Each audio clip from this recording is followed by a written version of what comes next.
Hello, my name is Margaret Chen, President of the Board of the Boston Youth Symphony Orchestras. I am proud and honored to introduce this BYSO tribute to the Reverend Dr. Martin Luther King Jr. On behalf of Federico Cortese, Music Director of BYSO, Nicole Carilla, Artistic Director of the Intensive Community Program, Marta Zarad, the Conductor of the Intensive Community Program Orchestra, Catherine Weiskell, our Executive Director, Gabriel Kobas, our General Manager, and everyone associated with BYSO. We want to welcome you to our annual celebration of the life and legacy of Dr. King. In lieu of a live performance this year, we are pleased to be able to share with you our tribute to Dr. King in our virtual format. We're particularly grateful to Leon Wilson, CEO and President, and LaMarche Frazier, Director of Education and Interpretation from the Museum of African American History, for their invaluable support. For the past 14 years, they have been our partners for this wonderful tribute celebration. The video you're about to see was prepared in collaboration with the museum and features the student musicians of BYSO's Intensive Community Program Orchestra and invited musicians from BYSO. The words of Dr. King and his granddaughter, Yolanda Renee King, are read by both current and alumni members of the BYSO. We're sincerely grateful to our students who made the musical recordings in their homes and to our dedicated music staff who coached and prepared them. We hope you enjoy our celebration of the inspired life of the Reverend Dr. Martin Luther King Jr. Thank you.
As we celebrate the birthday of Dr. Martin Luther King Jr., we are reminded of his words continue to have profound meanings.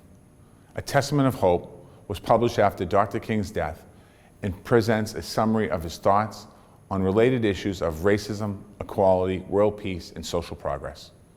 In this essay, Dr. King reminds us that after all of the pain and suffering he experienced, he was still an optimist. But more importantly, he informs us how he remained that way. Dr. King said, "People are often surprised to learn that I am an optimist. They know how often I have been jailed, how frequently the days and nights have been filled with frustration and sorrow, how bitter and dangerous are my adversaries. They expect these experiences to harden me into a grim and desperate man. They fail, however, to perceive the sense of affirmation generated by the challenge of embracing struggle and surmounting obstacles." Dr. King said, "Born, particularly in the young generation, is the birth of a spirit of dissent that ranged from superficial disavowal of the old values to total commitment to wholesale, drastic, and immediate social reform. Yet all of it was dissent.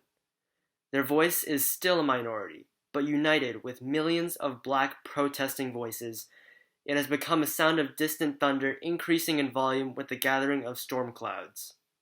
Dr. King said, "This dissent is America's hope.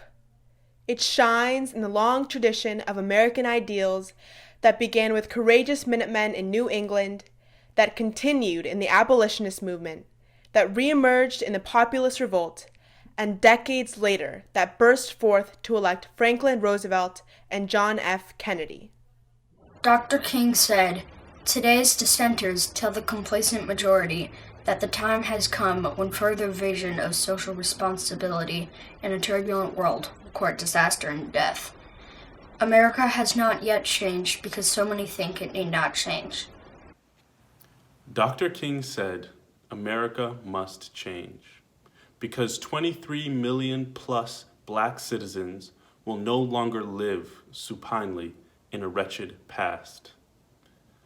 They have left the valley of despair. They have found strength in struggle, and whether they live or die, they shall never crawl nor retreat again. Joined by white allies, they will shake the prison walls until they fall. America must change.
In the words of Yolanda Renee King, "My generation has already taken to the streets peacefully and with masks and socially distanced to protest racism. And I want to ask the young people here to join me in pledging that we have only just begun to fight and that we'll be the generation that moves from me to we. We are going to be the generation that dismantles systemic racism once and for all, now and forever.